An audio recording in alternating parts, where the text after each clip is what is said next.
Hola, Dios le bendiga. Bienvenidos a la clase número 1 de la materia de consejería. Esta materia de verdad es sumamente interesante, sumamente importante. Como todas las materias, cada una tiene algo muy particular, muy importante al que nosotros tenemos que ponerle mucha atención. Vamos a hablar este día un poco acerca de la introducción, vamos a ver algo de manera general. No se trata de que yo les voy a dar técnicas, ¿verdad? Miren, así van a aconsejar. No. En el camino vamos a ir descubriendo algunas cosas que nosotros podemos hacer para aconsejar a alguien. Esta materia es un tanto delicada, ¿verdad? Porque no todos tienen la disposición de poder aconsejar a alguien, ¿verdad? Hay muchas personas que simplemente deciden no mezclarse, ¿verdad? En ese aspecto de venir y ayudar a otros.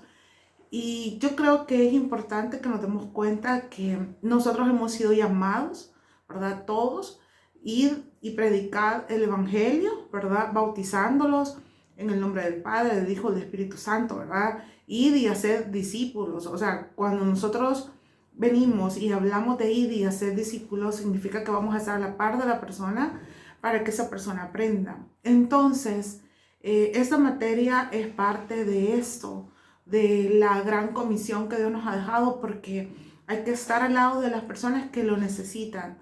Veamos en primer lugar, aquí hay una introducción.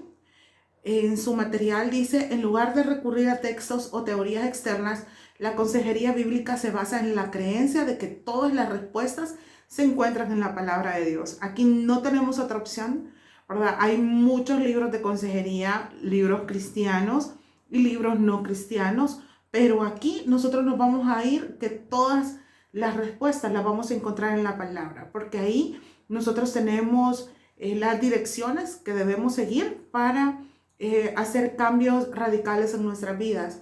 Dice, el papel del consejero entonces es conectar las enseñanzas, la predicación y las historias de la Biblia con la actualidad y directamente con la vida de cada persona.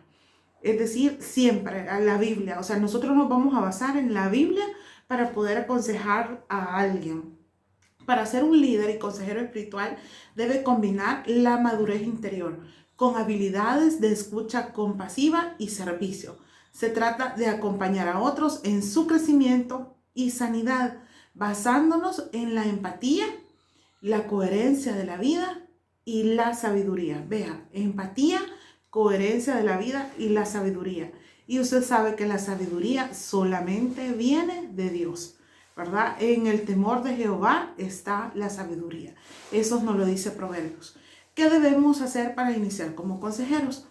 Vamos a hacer como un previo, ¿verdad? Antes de poder nosotros decir, estoy listo para aconsejar a alguien. Primero tenemos que examinar muchas áreas de nuestra vida y ver si somos capaces de hacerlo.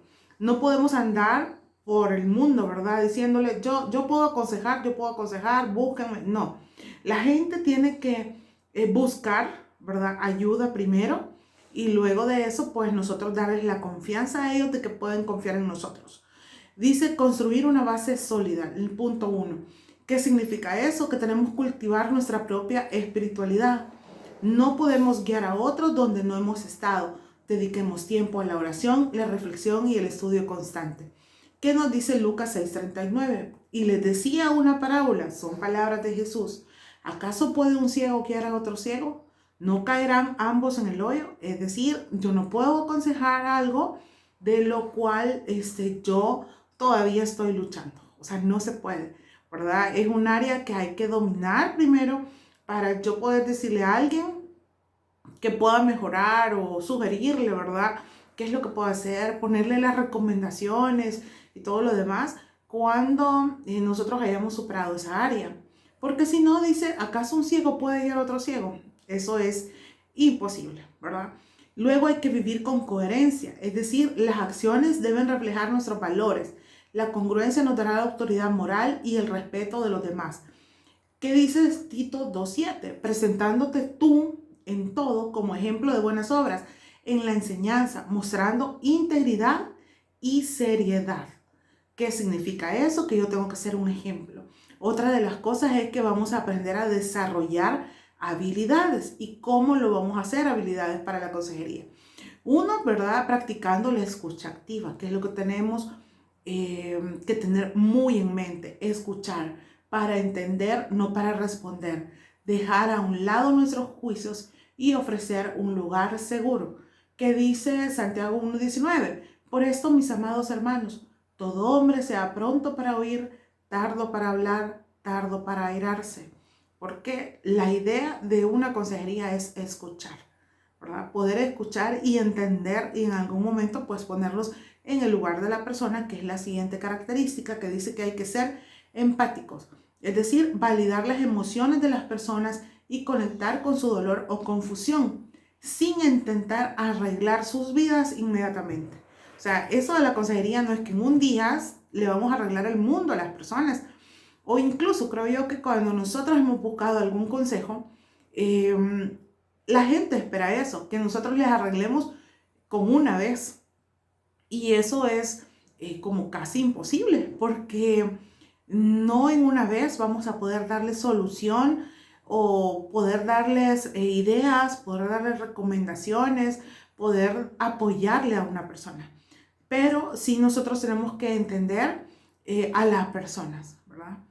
Tenemos que ser empáticos, ponernos en el lugar de ellos y luego hacer preguntas poderosas. En lugar de dar todas las respuestas, ayuda, esto es clave, a que la persona descubra sus propias respuestas y su camino a través de la reflexión. Lamentaciones 3:40 nos dice, escudriñemos nuestros corazones, busquemos y volvamos a Jehová. Esta es la idea, ¿verdad? Que la gente pueda reflexionar. No nosotros venir y decirle, mira, mi consejería va a ser esto, esto y esto y esto. No. Se trata de que la persona pueda interiorizar, ¿verdad? Lo que está sucediendo y cómo podría hacerlo, ¿verdad? Que eso sea mejor o que todo vaya mejorando. Luego tenemos que asumir el liderazgo del servicio. Es decir, hay que servir antes de ser servido. Un verdadero líder espiritual facilita el crecimiento de los demás y no busca el protagonismo. Luego, Juan 3:30, vea, Juan decía, es necesario que él crezca, pero que yo mengüe.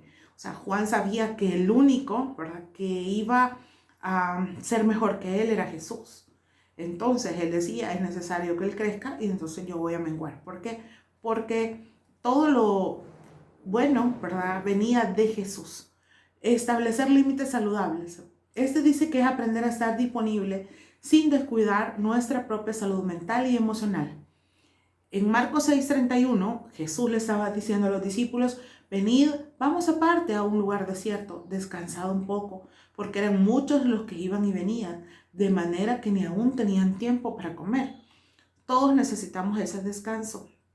Obviamente, en una consejería, no sé, de verdad, ustedes tienen que evaluarse cada quien, pero cuando nosotros podemos escuchar a alguien, a veces nos cargamos mucho con lo que la otra persona pueda decirnos y llega a afectarnos en nuestro andar diario, en nuestra familia, en nuestro trabajo, y no debe de ser así. Tenemos que establecer un límite saludable porque también nosotros, ¿verdad?, por muy empáticos que seamos, no quiere decir que vamos a andar con la carga de la otra persona. Entonces eso también es muy delicado. Dice, la consejería cristiana no solo ofrece una oportunidad única para bendecir y animar a quienes nos rodean, sino que también implica un cuidado integral de la mente, el cuerpo, el alma y el espíritu. Eso recuerden que lo dice Primera de Tesalonicenses 5:23. Ser cristiano, dice, consejero cristiano no se limita a reconocer y solucionar el problema evidente, sino que consiste, vea bien, en considerar la perspectiva completa de la persona y descubrir cómo Cristo puede entrar en su corazón y transformar su vida. O sea, aquí protagonismo, nada es para nosotros. No, aquí lo que tenemos que hacer es que las personas puedan buscar ayuda en la palabra, puedan buscar ayuda en el consejo que nosotros les estamos dando, ¿verdad? Porque de esa manera ellos van a poder quizás alinearse, sería la palabra, ¿verdad?, al propósito para el cual ellos están acá y el propósito que tienen para la vida de las personas. Dice que todos los cristianos podemos tomar el rol de consejeros. De hecho, dice, más de alguna vez a lo largo del día o de la semana vendrán a pedirnos ayuda o alguna opinión sobre algo. No sé si les ha pasado. Si no es así, pues en algún punto se va a dar. Dice, sin embargo, el puesto de consejero se refiere específicamente a una persona dentro de la iglesia cuyo rol es aconsejar a aquellas personas que necesitan alguna clase de orientación. Recordemos que es un rol secundario y que el principal consejero siempre será ¿quién? El Espíritu Santo. Eso es lo que tenemos que también ayudarle a las personas, a descubrir que no están solos, sino que el Espíritu Santo está con ellos.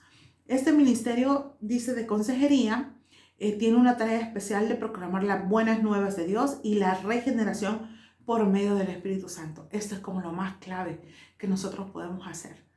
Ayudarle a las personas, porque en un momento de necesidad, en un momento de turbulencia de la vida, esas cosas a veces se olvidan. Y aunque una persona sea muy cristiana, a veces en un momento difícil, complicado, puede tomar decisiones arrebatadas y decisiones de las cuales luego puede arrepentirse. La consejería cristiana dice que, tal como lo describe la Asociación Internacional de Consejeros Bíblicos, dice que busca descubrir cuidadosamente aquellas áreas en las que un cristiano puede ser desobediente a los principios y mandamientos de las Escrituras y ayudarlo a aprender cómo someterse amorosamente a la voluntad de Dios. Esto, como lo hemos hablado acá ya en todo esto que hemos leído, la base es hacer que las personas tengan a Dios, tengan la palabra de Dios como la base para que ellos puedan cambiar y mejorar sus vidas. Dice, en la actualidad la consejería cristiana fue adoptado una filosofía y una práctica más integrada. La consejería cristiana aborda a la persona en su totalidad. Ya dijimos que es mente, alma, ¿verdad? Cuerpo y espíritu. Y se lleva a cabo en plena consonancia con los valores cristianos. Al igual que la consejería convencional, el objetivo de la consejería cristiana es ayudar a las personas a recuperar el control, el propósito y la esperanza de sus vidas. Sin embargo, a diferencia de la consejería convencional, la consejería cristiana cree y enseña que encontramos ese control, propósito y esperanza en Jesucristo. ¿Cómo nos podemos convertir en un consejero cristiano? Y una de las características principales, necesaria, indispensable, es que tiene que ser un consejero sabio y tener la característica de la madurez. ¿A qué nos referimos con madurez? En este contexto, en el contexto de la consejería. Al fin y al cabo, dice, la madurez puede verse desde muchas perspectivas. Los médicos se preocupan por la madurez física, los psicólogos por la madurez emocional, los especialistas en ética por la madurez moral y así sucesivamente. En este contexto se utiliza el término madurez en un sentido bíblico y teocéntrico. Esto significa que podemos identificar el concepto de madurez desde la perspectiva de Dios, tal como lo dice la Biblia. Y aquí tenemos una madurez ilustrada. Ustedes no sé si recuerdan esta historia en el primer libro de Reyes, donde 12 del 1 al 25, donde encontramos al rey Roboam. Roboam, dice, acaba de asumir el gobierno de Israel tras la muerte de su padre Salomón, y sus súbditos buscaban alivio de las pesadas cargas de impuestos y servicios impuestas durante el reinado de Salomón. Roboam prometió darles una respuesta en 3 días. Roboam se acercó a 2 grupos. Uno de ellos fue a los ancianos, es decir, todos los que habían estado con Salomón durante toda su vida. Y la otra fue preguntarle a los jóvenes. Los ancianos le dijeron que ellos tenían que aliviarle la carga. Le dijo, tienes que darles una respuesta favorable a ellos y ellos te van a servirles y al pueblo. Hay un hombre que se llama Bruce Waltke, que él dice que esa respuesta de los ancianos fue una respuesta maravillosamente espiritual. Es decir, para ser un buen líder, le dicen los consejeros, debe ser un siervo una perspectiva muy bíblica y una que Cristo mismo había ofrecido. Es decir, le estaban diciendo a Roboam, sé tú, ¿verdad?, el que les va a servir a ellos, sé flexibles con ellos, ayúdalos a ellos. Le estaba dando que tuviera una actitud de servicio. Eso fue lo que le dijo a los ancianos. Pero luego los jóvenes, dice que eran los jóvenes que habían crecido con él, ellos le aconsejaron que aumentara drásticamente la carga sobre el pueblo. Es decir, sé duro con ellos, no sé inflexible, ¿verdad? Eso lo vemos en el libro de Primero de Reyes 12, que ustedes pueden leer, y de los versículos del 1 al 25. Vea que Roboam aquí fue aconsejado por dos grupos de personas, por ancianos y jóvenes, y él se decidió a hacerlo por los jóvenes. Dice que eso provocó una revuelta en el pueblo de Israel y al final el reino se dividió en dos, en el reino del norte y el reino del sur. El reino del norte con 10 tribus y el reino del sur con 2. Vea que, ¿qué es entonces la madurez divina o la madurez piadosa? Que es lo que para eso vamos a ver aquí 5 cualidades de esa madurez. Dice que estas cualidades han sido guiadas por el lenguaje de madurez en la Biblia. Por ejemplo, la palabra griega teleios se suele traducir como madurez. También incluye los conceptos de alcanzar el estándar más alto, ser adulto, estar completamente desarrollado y ser completo. 1. Vemos la madurez en Cristo. La frase en Cristo junto con variaciones como en Cristo Jesús, en el amado, en él, tienen un profundo significado. Dice que estos términos básicos, es decir, que toda la humanidad está en Cristo o no lo está. O somos del Señor o no lo somos. Estar en Cristo significa estar vivo para Dios en Cristo Jesús y mucho más.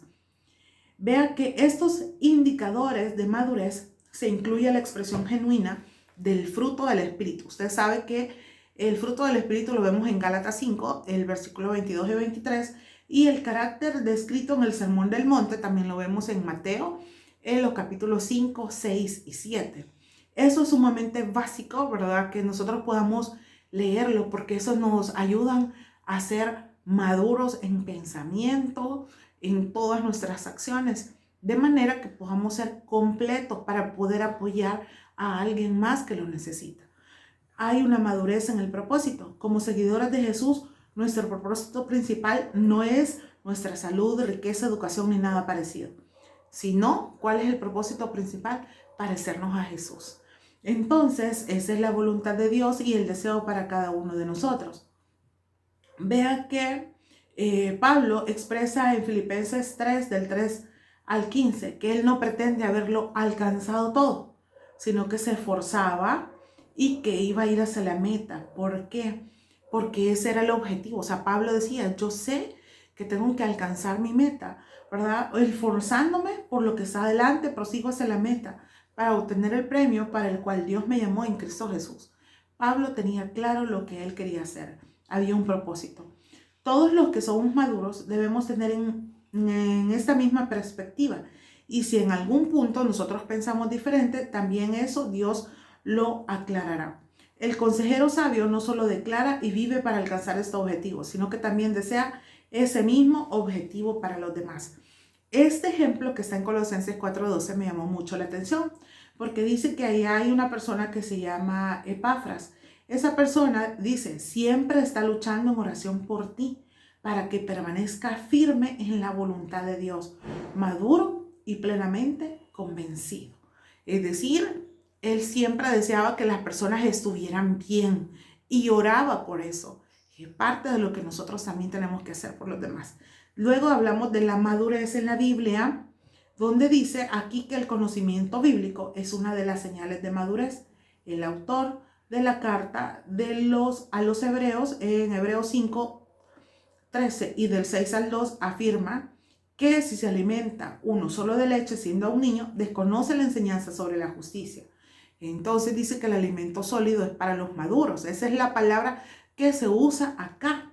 Vea que para Pablo también era importante que el cristiano fuera maduro, ¿verdad? Nosotros como consejeros tenemos que saber también de la palabra. Estudiar acá en el Colegio de Teología es parte de la madurez que nosotros vamos alcanzando, porque nos enseña la palabra, podemos comprender, entender, leer, que es sumamente básico, ¿verdad? Que podamos leer la palabra de Dios.